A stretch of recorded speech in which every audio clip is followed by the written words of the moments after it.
அனைவருக்கும் வணக்கம். நான் உங்கள் கேவி ஈஸ்வரி. இது அரசியல் வேட்டை.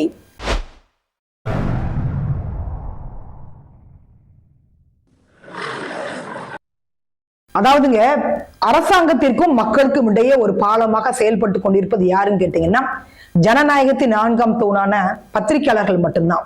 இந்த அற்புதமான பணியை செய்யக்கூடிய பத்திரிகையாளர்களுக்கு இன்னைக்கு பாதுகாப்பு இல்லை. அவங்களோட உயிருக்கு அச்சுறுத்தல் இருக்குது. ஓட ஓட விட்டு வெட்டுறாங்க, கொலைவெறி தாக்குதல் நடத்துறாங்க பத்திரிகையாளர்கள் மீது. எந்த ஆட்சியிலன்னு கேட்டீங்கன்னா, நம்மளுடைய இந்த திராவிட மாடல் ஆட்சியில தான். அதாவதுங்க, இன்னைக்கு பாத்தீங்க அப்படின்னா தமிழகத்துல பீக்ல இருக்கக்கூடிய ஒரு பிசினஸ் எது தெரியுங்களா? இந்த கனிம வள கொள்ளை மட்டும்தான்.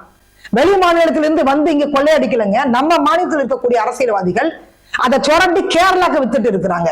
ஏன்னா கேரளால தடை செய்யப்பட்டிருக்குது. அங்க வந்து கனிம வளத்தை நீங்க எடுக்க முடியாது. அதனால அவங்களுக்கு தேவையான அந்த கனிம வளத்தை இங்க இருந்து வெட்டி, சட்டத்துக்கு புறம்பாக வெட்டி எடுத்து அங்க கொண்டு போய் வித்துட்டு வர்றாங்க இந்த ஆட்சியாளர்கள். அதுவும் வந்து திராவிட முன்னேற்ற கழகத்தில் இருக்கக்கூடிய சட்டமன்ற உறுப்பினர்கள். இப்படி சொன்னா நமக்கு அதிர்ச்சியா இருக்குது இல்ல?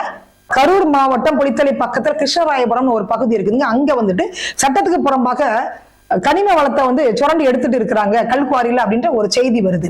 அந்த செய்தியை சேகரிப்பதற்காக நியூஸ் தமிழ் அப்படின்ற ஒரு தனியார் தொலைக்காட்சியில ஒர்க் பண்ணக்கூடிய கதிரவன் ரிப்போர்ட்டர், கேமராமேன் செபாஸ்டின், அதுல சமூக ஆர்வலர் சுடலைக்கண்ணு, அட்வொகேட் திருமலை ராஜா, இன்னொரு நபர், மொத்தம் ஒரு 4-5 பேர் போறாங்க அந்த பகுதிக்கு. திருச்சி ஸ்ரீரங்கம் தொகுதி எம்எல்ஏ, டிஎம்கே உடைய எம்எல்ஏ பழனியாண்டி, அவர் தான் வந்துட்டு சட்டத்துக்கு புறம்பாக அந்த கனிம வளத்தை வந்து வெட்டி எடுத்துட்டு இருக்கிறாரு. அப்ப இவங்க அந்த இடத்துக்கு போறப்ப அங்க டிஎம்கே எம்எல்ஏ பழனியாண்டியோடைய அடியாட்கள் 50 பேர் சேர்ந்து இவங்களை கொலைவெறி தாக்குதல் நடத்துறாங்க. கேமராவெல்லாம் புடுங்கிட்டாங்க. ரத்தம் சொட்ட சொட்ட சொட்ட 5 பேரையும் அடிச்சிருக்கிறாங்க. அதுல பாத்தீங்கன்னா கேமராமேனை எங்க வச்சிருக்காங்கன்னு தெரியல, ரிப்போர்ட்டர் எங்க வச்சிருக்காங்கன்னு தெரியல. முன்னாள் முதல்வர் கலைஞர் வந்து முதல்ல ஒரு மூத்த பத்திரிகையாளர் அவர். அதற்கு பிறகுதான் அவரு வந்து முதலமைச்சர். ஆனா இன்னைக்கு பாத்தீங்கன்னா அதே பத்திரிகையாளர்கள் மேல கொலைவெறி தாக்குதல் நடத்துறாங்க. அப்படி தமிழகத்தை பொறுத்த வரைக்கும் இந்த மாதிரி கனிம வளங்களை வெட்டி விற்கிறதுல முதலிடம் பிடித்த 5 மாவட்டங்கள் எது தெரியுங்களா? திருநெல்வேலி, செங்கல்பட்டு, கள்ளக்குறிச்சி, கிருஷ்ணகிரி, வேலூர். இந்த 5 மாவட்டங்கள் தான் முதல் இடத்துல இருக்குது. தென் மாவட்டங்கள்ல கேட்கவே தேவையில்லைங்க. அளவுக்கு அதிகமா வந்து சட்டத்துக்கு புறம்பாக கனிம வளங்களை வெட்டி எடுத்துட்டு இருக்கிறாங்க. அனுமதி பெறாத நிறைய கல்குவாரிகள் அங்க செயல்பட்டு இருக்குது. இதற்கு முன்னாடி பாத்தீங்கன்னா திருநெல்வேலி மாவட்டம் ராதாபுரம் தொகுதி யாரோட தொகுதி தெரியுங்களா? நம்முடைய தமிழக சட்டமன்ற சபாநாயகர் அப்பாவுடைய தொகுதி. அதுல பாத்தீங்கன்னா ஒரே இடத்துல 20 கல்குவாரிகள் செயல்பட்டு இருக்குது. இருக்கன்துறை அப்படின்ற ஒரு பகுதியில சட்டத்துக்கு புறம்பாக செயல்பட்டு இருக்குது. இங்க இருந்து டன் கணக்குல கேரளாக்கு கடத்துறாங்க. ஆனால் அப்பாவு வந்து சொல்றாரு, சட்டத்துக்கு உட்பட்டு தான் நாங்க வந்து கனிம வளங்களை எடுத்துட்டு இருக்கோம்னு சொல்றாரு. தமிழகத்தை பொறுத்த வரைக்கும் 1700 கல்குவாரிகள் அனுமதி பெற்று இயங்கி கொண்டிருக்கின்றன. அதை தாண்டி விதிகளை மீறி குத்தகை காலம் முடிந்து இயங்கக்கூடிய கல்குவாரிகளுடைய எண்ணிக்கை என்பது சொல்லவே முடியாது. அந்த அளவுக்கு இன்னைக்கு கல்குவாரிகள் இருக்குது.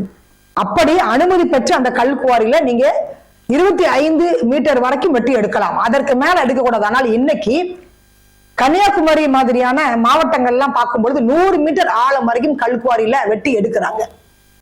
அதை அப்படியே வந்து டன் கணக்குல கேரளாக்கு கடத்துறாங்க. ஒரு லாரியில 30 டன் எடை தான் நம்ம ஏத்த முடியும். ஆனா இன்னைக்கு 100 டன் எடையை வந்து ஒரு லாரி ஏத்திட்டு போகுது கேரளா மாநிலத்துக்கு.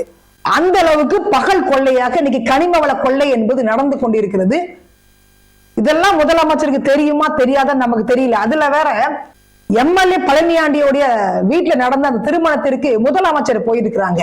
அதுல எம்எல்ஏ பழனியாண்டி அவங்க அப்பா பேர்ல நடத்தக்கூடிய ட்ரஸ்ட் மூலமாக 51 லட்சம் ரூபாய் தேர்தல் நிதியாக முதலமைச்சர்கிட்ட கொடுக்கறாங்க. அது யாரோட பணம் கேட்டீங்கன்னா, இந்த மாதிரி சட்டத்துக்கு புறம்பாக கல்குவாரியில கனிம வளங்களை வெட்டி எடுத்த பணம் தான் அது. 2026 திராவிட முன்னேற்ற கழகம் 7ஆம் முறையாக ஆட்சி அமைக்கும். கழக தலைவர் 2ஆம் முறையாக ஆட்சி அமைப்பார். என்னால் முடிந்த என் தந்தையர் பேரில் உள்ள மொட்டையாண்டி முத்துராஜா அறக்கட்டளை நிதியிலிருந்து 51 லட்சம் தேர்தல் நிதியாக அன்போடு அளிக்கிறேன்.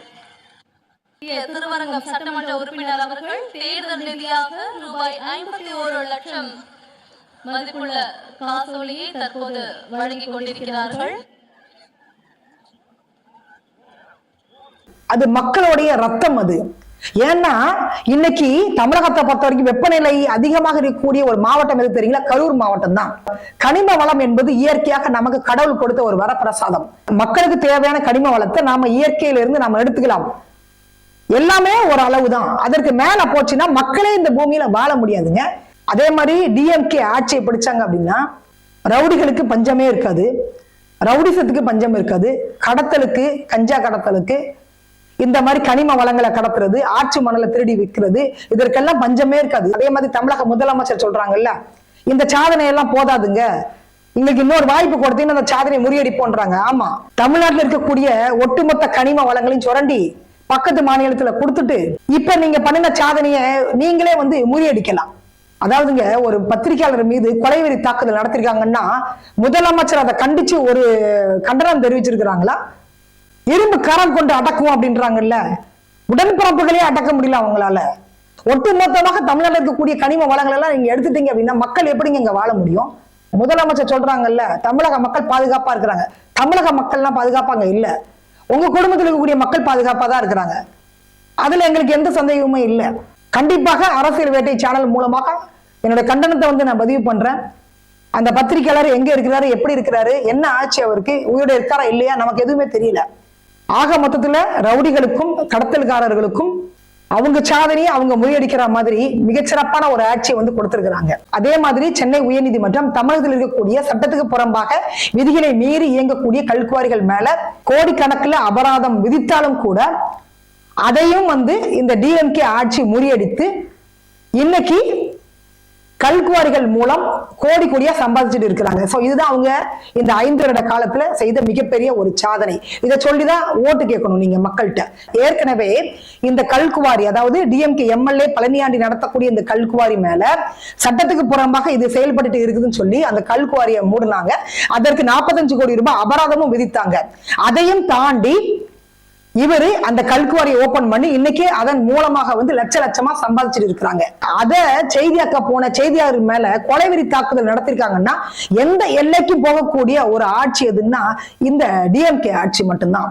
நான் ஏற்கனவே சொன்ன முன்னாள் முதலமைச்சர் கருணாநிதியோடைய தனிப்பிரிவு பாதுகாவலராக இருந்த ஒரு அதிகாரி, ஒரு சமூக ஆர்வலரும் கூட, அவரை கூட இதே கனிம வள கொள்ளைக்காக வெட்டி கொலை பண்ணாங்க. அதே மாதிரி டிஎம்கேயோட பிரதான கொள்கை என்ன தெரியுங்களா? ஆற்று மணலை கடத்துவது, திருடுவது, இந்த கனிம வளங்களை கொள்ளையடிப்பது, யாராவது கேட்டாங்கன்னா அவங்கள கொலை பண்றது, அதெல்லாம் வெளி மாநிலத்துக்கு வித்துடுறது. அதன் மூலமாக இங்க ஒரு ராஜ வாழ்க்கை அவங்க வாழ்ந்துட்டு இருக்கிறாங்க. இந்த சம்பவத்தை தட்டி கேட்கிறது பொதுமக்களாக இருந்தாலும் சரி, பத்திரிகையாளர்களாக இருந்தாலும் சரி, அட்வொகேட்டாக இருந்தாலும் சரி, சமூக ஆர்வலராக இருந்தாலும் சரி, யாராக இருந்தாலும் சரி, அவங்க இந்த தமிழ்நாட்டில் உயிரோடு இருக்க முடியாது. அதை நீங்க எழுதி வச்சுக்கோங்க. அப்படி ஒரு அச்சுறுத்தலை இன்னைக்கு டிஎம்கே எம்எல்ஏ பழனியாண்டி 50 பேர் அடியாட்களை வச்சு பத்திரிகையாளரை தாக்கி இருக்கிறாங்க, அட்வொகேட்டை தாக்கி இருக்கிறாங்க, சமூக ஆர்வலரை தாக்கி இருக்காங்க, கேமராமேனை தாக்கி இருக்கிறாங்க. இதை விட ஒரு எக்ஸ்ட்ரீம் லெவல்ல என்னங்க ஆட்சி நடத்த முடியும்? இதை விட ஒரு கொடுமையான ஒரு ஆட்சி என்னங்க இருக்க முடியும்? சர்வாதிகார ஆட்சி என்னங்க இருக்க முடியும்? திராவிட மாடல் ஆட்சியில வன்முறையே கிடையாது அப்படின்னு மேடையில பேசிட்டு இருக்காங்க முதலமைச்சர். இங்க பாத்தீங்கன்னா டிஎம்கே எம்எல்ஏ 50 அடியாட்களை வச்சுட்டு பத்திரிகையாளரே போட்டு வெட்டி இருக்கிறாங்க. இதுல முக்கியமான ஒரு விஷயம் என்ன தெரியுங்களாங்க? கேரளா மாநிலம் என்பது தமிழக மாதிரி இயற்கை வளம் கொண்ட ஒரு மாநிலம். அங்கேயும் பாறைகள் இருக்குது. அவங்க அதுல வெட்டி கருங்கல் ஜல்லிலாம் அவங்க எடுத்துக்கலாம், எம்சாண்ட்லாம் எடுத்துக்கலாம். ஆனா அவங்க மக்களை பாதுகாப்பதற்காக, அந்த இயற்கை வளங்களை பாதுகாப்பதற்காக தமிழகத்துல உள்ள கனிம வளங்களை சூறையாடுறாங்க. அது தெரியாம இங்க உள்ள ஆட்சியில உள்ள அரசு அதிகாரிகளே, சட்டமன்ற உறுப்பினர்களே, அமைச்சர்களே இங்க இருக்கக்கூடிய கனிம வளங்களை வெட்டி, சட்டத்துக்கு புறமாக வெட்டி அங்க கொடுத்துட்டு இருக்கிறாங்க. அப்ப அந்த ரைட்ஸை தமிழக அரசு கேன்சல் பண்ணணும். இல்ல அதுக்கு ஒரு சரியான விசாரணையை நடத்தணும்னு தான் நாம கேட்டுக்கிறோம். அதுவும் போக 2019ஆம் ஆண்டு தகவல் அறியும் உரிமை சட்டத்தின்படி நெல்லை மாவட்ட புவியியல் மற்றும் சுரங்கத்துறையினரிடம் ஒரு கேள்வி கேட்கப்பட்டது. அதாவது ஆர்டிஐல நம்ம போடுறோம், அது மாதிரி ஆர்டிஐல ஒரு கேள்வி கேட்கப்பட்டது. அதாவதுங்க, தமிழகத்துல இருந்து கனிம வளங்களை நீங்க கேரளா கொண்டு போறீங்க, இங்க உள்ள கல்குவாரிகளுக்கு கேரளா கொண்டு போவதற்கான அனுமதியை யார் கொடுத்தது? அப்படி ஒரு அனுமதி இருக்குதா அப்படின்ற ஒரு கேள்வி முன் வச்ச போது 2020 பிப்ரவரி 10ஆம் தேதி ஆர்டிஐல இருந்து ரிப்ளை கொடுக்குறாங்க. என்ன கொடுக்குறாங்கன்னா, அப்படி ஒரு அனுமதி யாருக்குமே கொடுக்கவே இல்லைன்னு சொல்றாங்க. ஆனா 2021 டிஎம்கே ஆட்சி வந்த பிறகு பாத்தீங்கன்னா கடந்த டிசம்பருங்க, அதாவது 2025 டிசம்பர்ல அதே கேள்வியை முன்வைக்கிறோம். அப்ப வந்து சுரங்கத்துறையினர் வந்து என்ன சொல்றாங்க, அவங்க கொடுத்த பதில் என்ன தெரியுங்களா?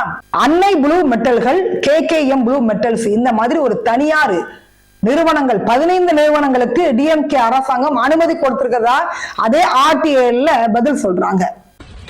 இதெல்லாம் ஒரு எவ்வளவு பெரிய ஒரு திருட்டு மாடல் இது. நான் ஒரு பக்கா டிராவிடியன், பக்கா பெரியாரிஸ்ட். நான் கேட்கிறேன், இது பெரியார் மாடல்ல வருமா, டிராவிடியன் மாடல்ல வருமா இது? ஆமாங்க, நம்முடைய ஃபியூஸ் மினிஸ்டர் சொன்ன மாதிரி திருட்டு மாடல் ஆட்சி தான். ஆனால் பாருங்களேன், காவல்துறை பாதுகாப்போட கீழே இருக்கக்கூடிய உடன்பிறப்புகளிலிருந்து தலைமை வரைக்கும் எந்த அளவுக்கு பகல் கொள்ள அடிச்சிட்டு இருக்காங்கன்றதை நீங்கள் பாருங்க. ஸோ மீண்டும் சந்திக்கலாம். நன்றி, வணக்கம்.